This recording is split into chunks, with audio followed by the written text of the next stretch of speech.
सोनीपत का इतिहास तो बहुत पुराना है। वहीं महाभारत कालीन की बात कर ली जाए तो जो पांडव और कौरवों का युद्ध हुआ तो उस समय 5 गांव मांगे गए थे, जिनमें से एक सोनीपत भी था। उस समय सोनीपत को स्वर्णप्रस्थ कहा जाता था।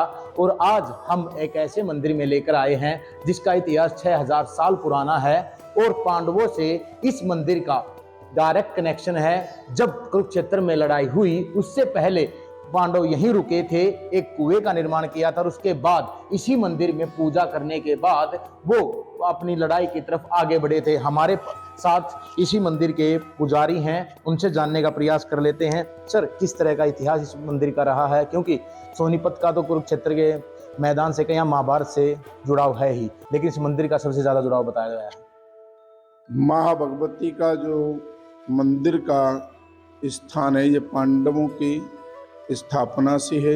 इसकी यहाँ पर एक छोटी पिंडी रूप में पूजा की गई थी। उस पूजा के अर्चना के बाद में पांडवों ने यहाँ पूजा करने के बाद में अपने कुल क्षेत्र का जहाँ युद्ध हुआ वहाँ के लिए प्रस्थान किया। यहाँ पर बताते हैं चौक के आसपास में कई पांडवों का कुआं था। कुआं का निर्माण में कुएं में निर्माण हुआ। निर्माण के बाद स्नान किया। स्नान के बाद में माता रानी की पूजा अर्चना करी। पूजा अर्चना करने के बाद में पांडवों ने वहाँ जाकर के पूजा अर्चना करने के बाद में युद्ध को प्रारंभ किया।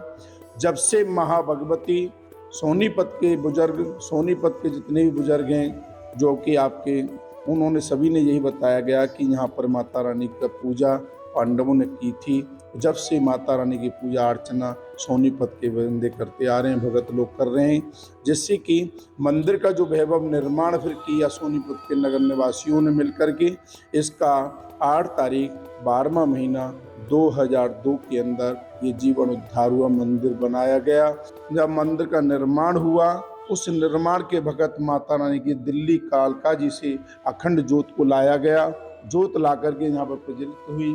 जोत बराबर चलती है। उसके बाद में बीच में आकर के बीच में आ गए। फिर कलकत्ता से 41 दिन से माता रानी के जो भगत लोग थे, सोनीपत के नगर निवासी थे, उन सबों ने 41 दिन में माँ काली की जोत कलकत्ता से लेकर के 41 दिन में यहाँ मंदिर में स्थापित हुई। दोनों जोतों को मिलाया गया। मिलाने के उपरांत दोनों जोतों बहनों को मिलाने के बाद में वो अखंड जोत 24 घंटे मंदिर में माता के में जलाई जाती है। शनिवार को सुबह 5 बजे से लेकर रात्रि 10 बजे तक मंदिर खुला रहता है।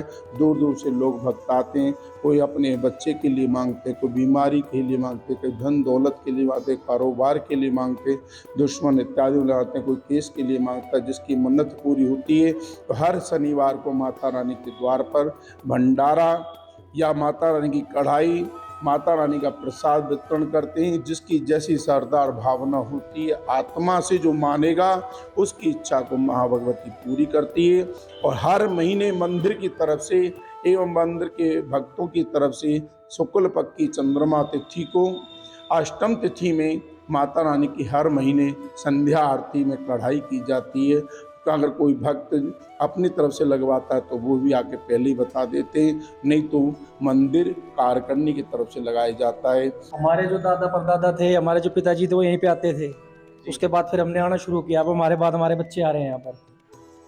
यहाँ से कोई खाली हाथ नहीं जाता माता के दरबार से। कितने साल पुराना मंदिर बता रहे हैं? ये तो जी 4-5 साल पुराना मंदिर है ये। पता चला पांडवों ने पूजा की? हाँ जी, हाँ जी, स्वर्णप्रस्थ के नाम से मशहूर था पहले ये। यहाँ पे कुआं भी है एक, वो पांडवों द्वारा खोला गया था। उन्होंने यहाँ पे स्नान करके फिर वो कुरुक्षेत्र गए थे, फिर वो युद्ध करने के लिए। तो कहीं ना कहीं जो श्रद्धालु हैं वो दूर दूर से नहीं बल्कि दूसरे राज्यों से महाराष्ट्र तक यहाँ पहुँच रहे हैं और अपनी मन्नतें पूरी होने के बाद और लोगों को भी जानकारी दे रहे हैं। सोनीपत से नितिन अंतिल, न्यूज़ 18।